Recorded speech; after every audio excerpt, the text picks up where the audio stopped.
El Tren de Guayana es una banda delictiva que domina las minas de oro ubicadas en el estado de Bolívar, en el sur de Venezuela.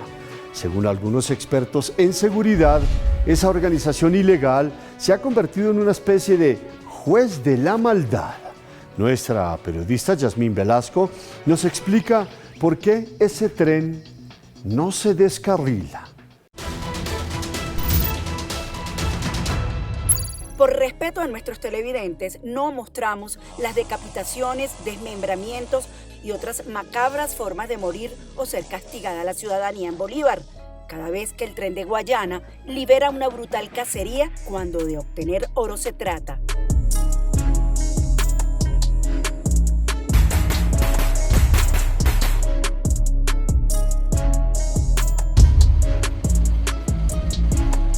Y los pueblos mineros nos tienen que apoyar en la seguridad para vencer a las mafias. Asesinan al líder indígena que denunciaba minería ilegal en Venezuela según activistas. O de vida. Ante muerte de Virgilio Trujillo, en 8 años han asesinado a 32 líderes indígenas y ambientales. CICPC afirma que tras muerte de Virgilio Trujillo están narcotraficantes y paramilitares. Este es uno de los últimos homicidios registrados en las minas de Venezuela, donde el solo nombre del Tren de Guayana genera terror desde hace más de una década entre los habitantes del estado Bolívar. Aquí fue donde mataron a uno de Señálame con la mano. De los mineros, ahí. Una pregunta, ¿ellos estaban solicitados o algo? Ellos no son tan solicitados. ¿No? Es que eso es lo que se dice para tapar las cosas. ¿Pero cuál es la verdad? La verdad es que ellos son unos mineros trabajando. Son dos, no es una, son dos. La mayor tiene 22 años, dejó un niño de 6 años. Y la otra tiene 19 años. El Tren de Guayana, o el sindicato, nació en Ciudad Guayana, estado Bolívar, en 2010 y tras crecer y lograr contactos claves, desplazó su centro de operaciones en las poblaciones mineras de Caroní, Rocío y El Callao, que lideran Ronnie Jackson Colome Cruz, alias Ronnie Matón, y Santos José Ordinola Martínez, alias Cabezón. Que en la zona la gente se está muriendo y que además están cada día comprometiéndose más en redes criminales. Bolívar es un estado ubicado a 586 kilómetros de Caracas, al sur de Venezuela, muy rico en oro y otros minerales. Desde 2016, por decreto, Zona Estratégica Nacional, el Arco Minero del Orinoco. Sin lugar a dudas, la minería es una de las fuentes más inmediatas donde el país puede equilibrar sus ingresos, sus cuentas para mantener el ritmo de desarrollo social, de construcción de la igualdad y de la felicidad social. En el Arco Minero del Orinoco se reúnen todos los ilícitos juntos a la vez y revueltos, y donde se evidencia además que hay una complicidad entre funcionarios del Estado, instituciones del Estado venezolano, las redes criminales que hacen vida y que además tienen control sobre la producción y sobre la vida de los venezolanos que viven allí, criollos e indígenas. Para que tengan una idea, se calcula que en el estado hay 1.600 minas ilegales de oro. Cada una, en promedio, produce 3.000 toneladas. El Tren de Guayana busca generar un control territorial y tiene un nicho económico muy poderoso. Particularmente tengo una relación de trabajo, ¿no?, de negocios con, por ejemplo, el ELN.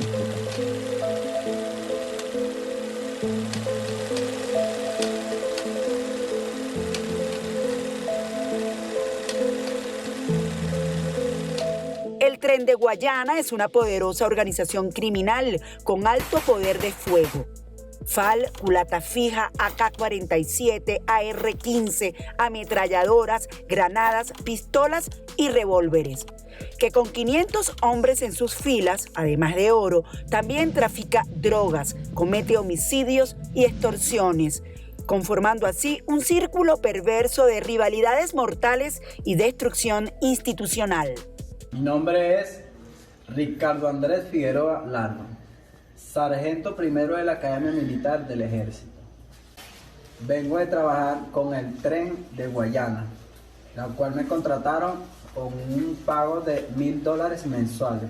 Así como también me contrataron a mí, contrataron a muchos sargentos que lo hacían traer como fuerzas especiales, francotiradores.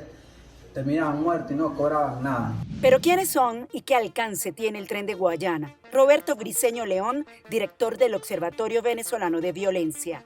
Muchas de estas figuras líderes pueden haber sido militares, son exmilitares o expolicías, es decir, que tienen un dominio, un control. En algunos casos tienen una cierta formación financiera, empresarial. No estamos hablando de un delincuente violento, agresivo, como podía ser el malandro del barrio. Entonces, como asegura Briceño, el Tren de Guayana, en medio del desgobierno que reina en la zona, ejecuta su propio gobierno. Ponerle un cierto orden, unas ciertas jerarquías, una distribución de funciones, y desde el punto de vista de la violencia, ejercen una letalidad racional, controlada, que busca determinados objetivos. Y la gente tiene una relación, yo diría que de sobrevivencia, en donde se sienten parte del sistema. Estoy hablando de los mineros y de algunos comerciantes, porque el sistema resuelve los problemas entre las personas. Siendo este uno de los datos más relevantes que Mercedes de Freitas, directora ejecutiva de Transparencia Venezuela, rescata del último informe denominado Economías ilícitas al amparo de la corrupción. Es la ley. Son los que mandan aquí, son los dueños del agua, dueños de la tierra, dueños de todo. Con el tema del oro es que, al parecer, desde antes de que llegue al Banco Central como para venderse, queda distribuido entre los grupos criminales, estos que manejan estos sistemas, y pues funcionarios que deben tener mucho poder para tener acceso a montos tan importantes como el 40% de la producción de oro en el arco minero. Si los trenes entonces se organizan de esta forma de gobierno, digámoslo así, ¿cuál es el propósito de esta conformación que los distingue de las otras bandas? Bolívar es un territorio muy amplio. Ahora, ellos se han extendido de alguna manera hacia lo que es la frontera, pero hacia Brasil, por un lado. Hay ciertos acuerdos que empiezan a generar con los grupos criminales de Brasil, se han ido extendiendo hacia la zona del Delta, pero con bastantes dificultades. Lo que corrobora desde la Fundación Ideas para la Paz, Jorge Mantilla, director de Dinámicas de Conflicto. Que probablemente pueda estar en zonas mineras colombianas, pero que ya son previamente controladas por organizaciones como el Clan del Golfo o como el ELN o las disidencias de las FARC. Se metió el ejército con los colectivos del Tren de Guayana, quienes se hacen llamar malandros, de Nacupae, Las Vainitas, Sicapra, Vista el Sol. Operan con el gobierno. El Tren de Guayana es apenas una mínima parte de la grotesca acción delincuencial que se denuncia en la zona y que significa a gran escala el desangramiento de Venezuela a través del oro, ya que del 100% que se obtiene, solo el 25% llega al Banco Central de Venezuela, según lo ratifica el informe de Transparencia Venezuela. O sea, 30 toneladas de oro no se venden fácilmente internacionalmente. Hace falta una estructura internacional para esta ilegalidad.